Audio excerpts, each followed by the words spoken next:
చిత్తూరు జిల్లా పుల్చెల మండలంలో సంచరిస్తూ హల్చల్ చేస్తున్న ఒంటరి ఏనుగు రాత్రి వేళ రైళ్ల పట్టాలపై చేరింది. కాసేపు నిలబడింది. ఆ తర్వాత పట్టాలు దాటి పొలాల వైపు అడుగులేసింది. మరి కొన్ని నిమిషాల వ్యవధిలో రైలు వచ్చింది. కాసేపు ఏనుగు పట్టాలపైన ఉండుంటే ఘోర ప్రమాదమే జరిగేది. ఈ ఘటన మంగళవారం రాత్రి చోటు చేసుకుంది. వివరాలు ఇలా ఉన్నాయి. పుల్చెల మండలం మంగళంపేట అటవీ ప్రాంతంలోని దుర్గం కొండ నుంచి మంగళవారం రాత్రి ఒంటరి ఏనుగు గడ్డమారిపల్లి, రేణుమాకులపల్లి, రామిరెడ్డివారిపల్లి, రెడ్డివారిపల్లి పంచాయతీల మీదుగా చిచ్చిలివారిపల్లి వద్దకు చేరింది. అక్కడ పంటలను ధ్వంసం చేసుకుంటూ పుల్చెర్ల మంగళంపేట రోడ్డును దాటుకుని జెడ్పీ హై స్కూల్ ప్రాంగణంలోకి చేరుకుంది. క్రీడల కోసం ఏర్పాటు చేసిన స్తంభాలను విరిచేసి ప్రవాహరిని పాక్షికంగా దెబ్బతీసింది. పాఠశాల సమీపంలోని రైల్వే పట్టాలపై చేరుకుని కొంతసేపు నిలబడింది.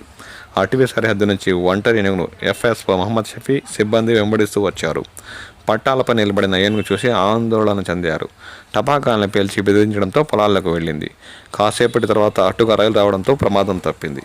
కమపల్లి పంచాయతీలో మామిడి, వరి తదితర పంటలపై ఏనుగు ధ్వంసం చేస్తూ సూరప్ప చెరువు వద్దకు చేరుకుంది.